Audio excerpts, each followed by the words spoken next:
I do what I can to support our troops no matter what they've been asked to do. I don't have to agree in advance with the mission to support the young men and women who do my bidding.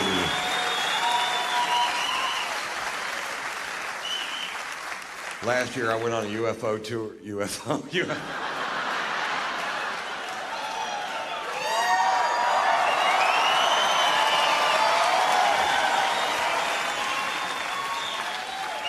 That's good, Ron. I went on a UFO tour, which not a lot of comedians are asked to do. Because the jokes translate so poorly from one planet to the next.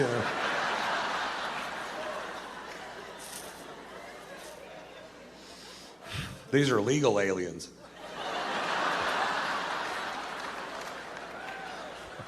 But oddly enough, they still speak Spanish.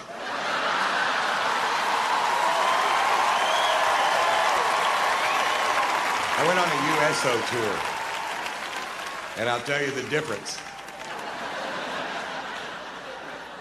Earthlings. I was in Germany for 10 days doing shows for troops going into and coming out of Iraq and Afghanistan, and they asked me to go to Iraq, and I was like, fuck you, man. I'm not going to that shithole. I'm 50 and fat. I'll get shot. I couldn't dodge a goddamn donut if you threw it at me.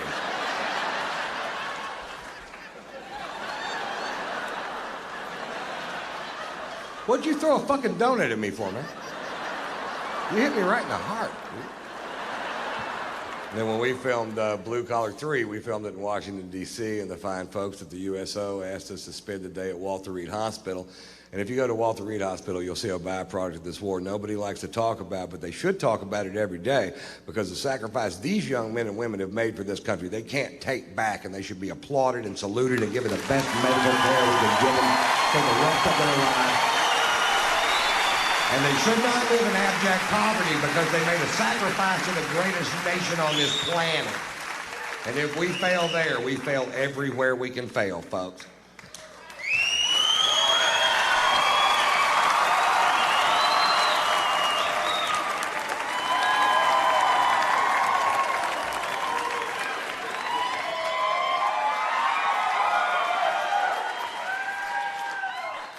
To the troops, guys. Cheers.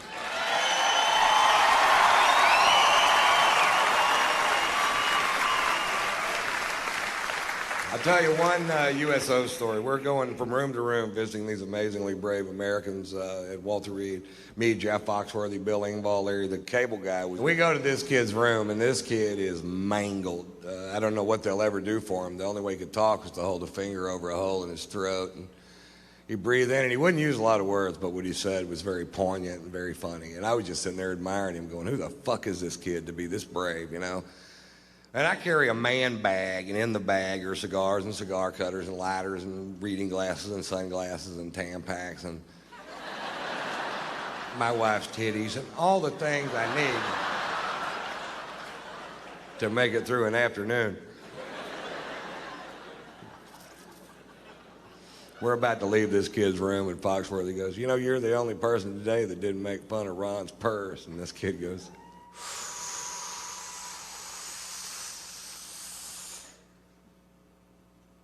pussy.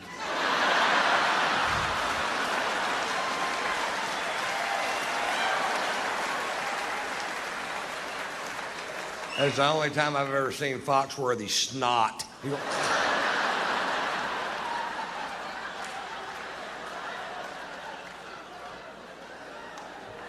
He called you a pussy, dude. Or however he talks. I love this country. I don't think this country's perfect, but I don't think any country is. And I think there are ways I could help improve this country, but nobody in Washington will listen to me because of my behavioral problem. There are three ways I think I could improve this country. I could improve the heightened state of awareness system in this country. I could help fund the war in Iraq. And there's an immigration problem. They want to build a wall all the way from the Gulf of Mexico to the Pacific Ocean, to a specific ocean, which they've already chosen. 1,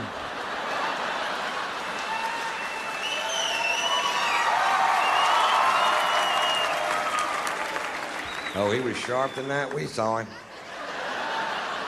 Went on a UFO tour and took a trip across a Pacific Ocean, which he had already chosen in advance.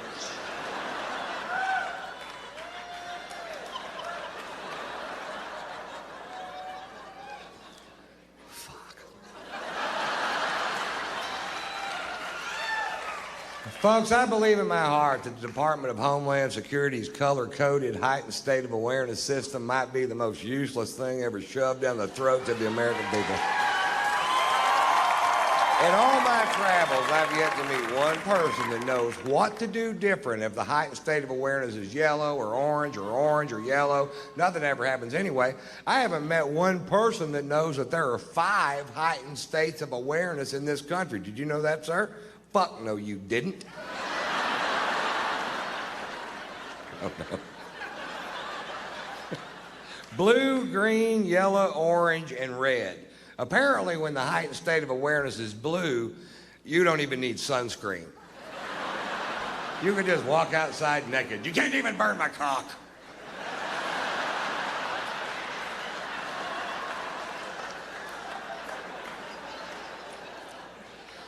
I'm not sure why the Scottish guy said that.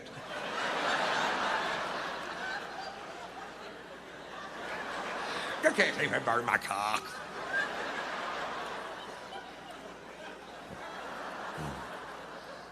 The biggest problem I have with the heightened state of awareness system in this country is that it makes no sense. The second biggest problem I have with it is that it scares my mother.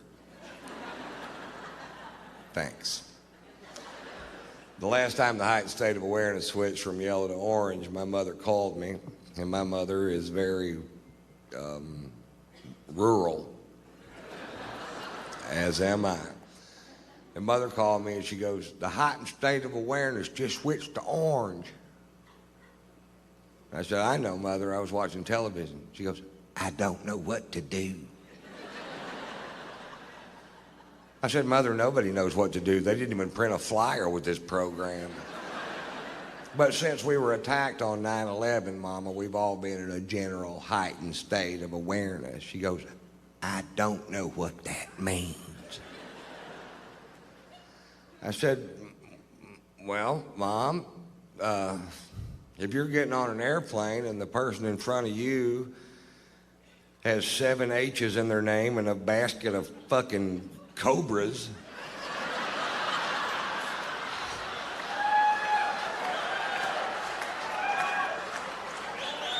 check their shoes for fuses. And that's not racism, that's profiling. And you have to do some profiling. You can't frisk 10 grandmothers just so you can pretend that that guy doesn't look suspicious. Bullshit. Go frisk his ass. When he gets all pissed off, go, sorry. And if he's still pissed off after that, go, hey, you wore the turban to the fucking airport, buddy. Yep. Buy a John Deere cap for travel days. Fuck, I don't know.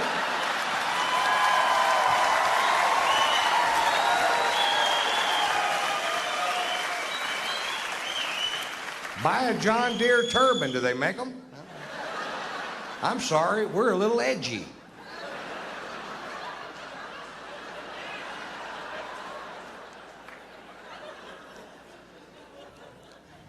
If I were in charge of the Department of Homeland Security, we'd have a heightened state of awareness system in this country, that's for sure, but we'd have one that made sense and one that the fine citizens of this country understood. And we would have 2 heightened states of awareness. Go find a helmet. Put on the fucking helmet.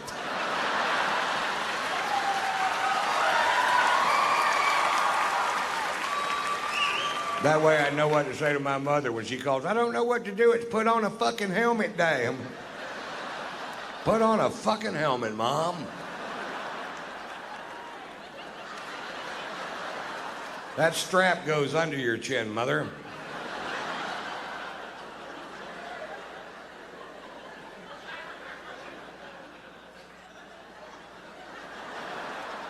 When Mother has her helmet on, she forgets her neck works.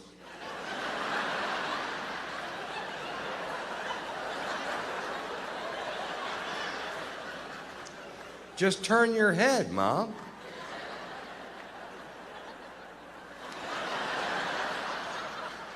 You're getting it.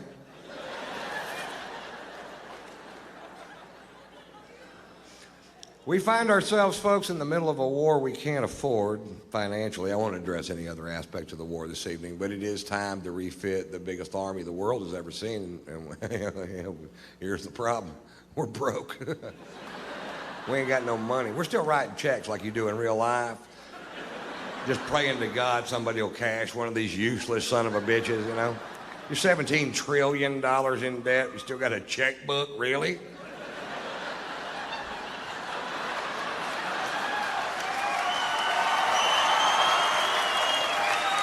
Seems like somebody eventually is going to take that checkbook away, you know? And we, you know what? China's cashing our checks, and that's not a good plan for this country, mark my word.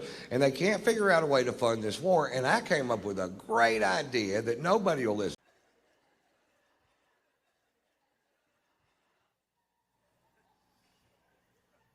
I got thrown out of a bar in New York City.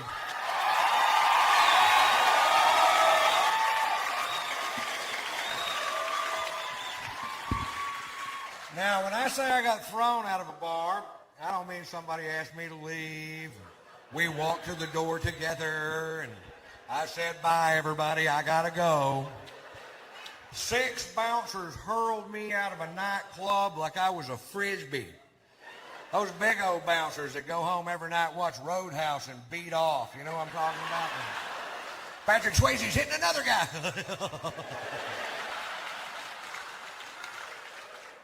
For wearing a hat. I walk into a bar with a hat on. This guy real pissy goes, "Took off the hat!"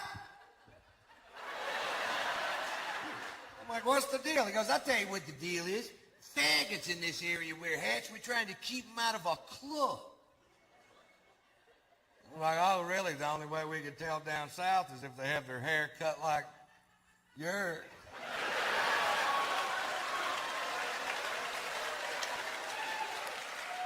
And he got all pissed. But he walked away, and I took the hat off, and like an hour later, I'd been drinking, and I forgot. You ever forget? It happened to me.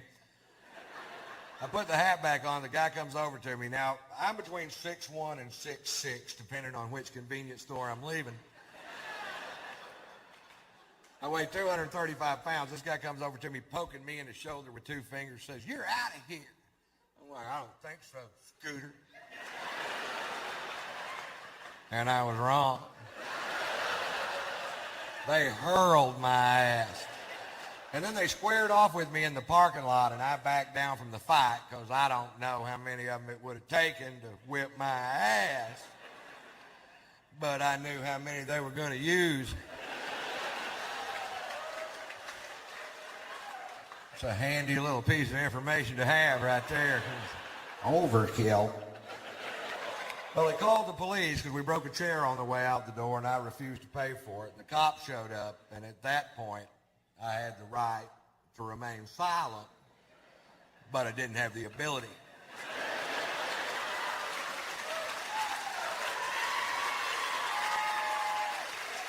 The cop says, "Mr. White, you are being charged with drunk in public." I was like, hi. I was drunk in a bar. They threw me into public. I don't want to be drunk in public. I want to be drunk in a goddamn bar, which is perfectly legal. Arrest them. Well, he didn't arrest them. Instead, they call in for my arrest record. There's some good news. Satellites are linking up in outer space. Computer banks at NASA are kicking on. There's a telegraph in Fritch, Texas going beep, beep, beep, beep, beep, beep, beep, beep,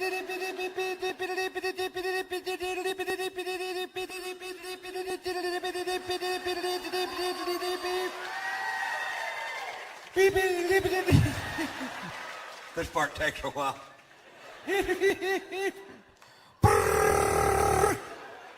Shorthand.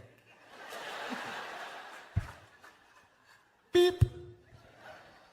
Now, I told you that story to tell you this story. When I was 17 years old, I was arrested for being drunk in public. Seemed to be a pattern. If you knew Morse code, you would already know that. And one DWI, which was a bogus charge because it turns out they were stopping every vehicle traveling down that particular sidewalk. And that's profiling, I believe.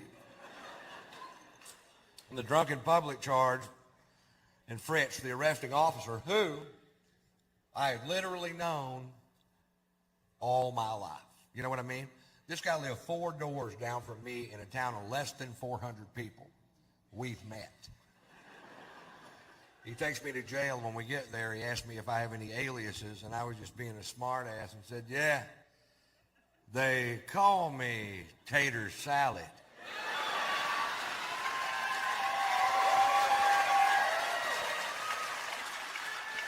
"17 years later in New York City, I'm handcuffed on a bench with blood coming out of my nose. This cop goes, are you Ron Tater Salad White? You caught me. You caught the tater. You can take down those roadblocks now. I call my son Tater Tot. And Poot.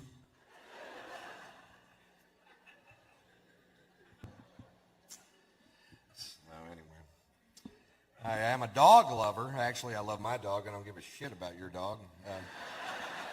I don't know your dog, man. Your dog could be an asshole. I don't know. Sluggo's an English bulldog. Sluggo, don't jack with me. Great. You know what I do to him when he's asleep? I lift up those big old huge bulldog jowls and I hide M&Ms and shit in there. He wakes up in the morning, he's like, it's gonna be a good day, Tater. He calls me Tater. He's a great dog. He's sick right now, which is a pain in the butt, because if he gets sick, you can't just feed him medicine, he'll spit it out. You gotta hide it in a piece of cheese. I started him out last year for pick of the litter. And I put him with the female dog for a couple of weeks, and then to make sure it took, I took him down to the veterinarian's office and had artificial insemination done twice. Now, for those of you that don't know, that's where they obtained the semen from Sluggo and put it in the female dog, and now it don't take shit to get old Sluggo to go to the vet. He loves the place. I went down there, and the veterinarian had the audacity to say to me, Mr. White, if you'll just come on back here, we'll show you how to do this. Next time, you don't have to bring in the dog. You can just bring in the semen. I'm like, that's okay. You go ahead and jack off the dog. He follows me around too much as it is. Like I'm going to spend the rest of my life with this bulldog. Jack me off! Get out of here, we got company. You did it the other day. Do it yourself. I don't have any thumbs. I don't have any goddamn thumbs. That's driving me off, you piece of shit.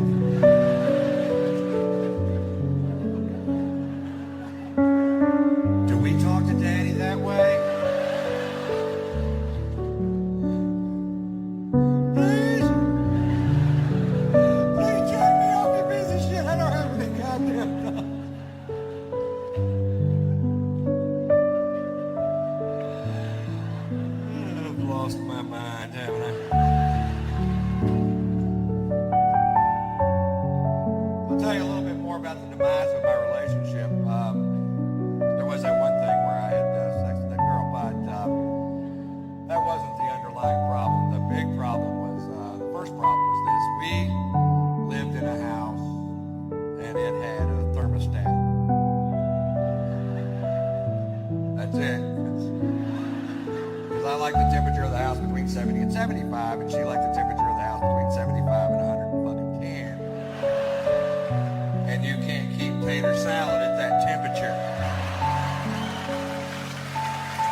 About it. She was psycho. Psycho women love me.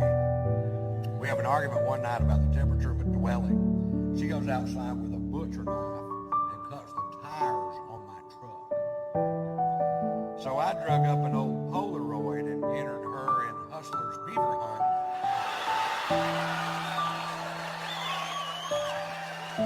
And she won. And I used the money to get me some new tires. And she super glued my dick to my stomach. So, do you see how things just get out of hand? Still itches.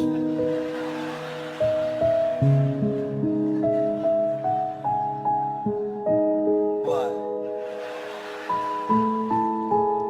After 3 years of being married to this woman, I still didn't understand her. She would get mad at me when I was trying to help her. I'll give you an example. Let's say she'd wake up in the morning and be real bitchy. Let's just say.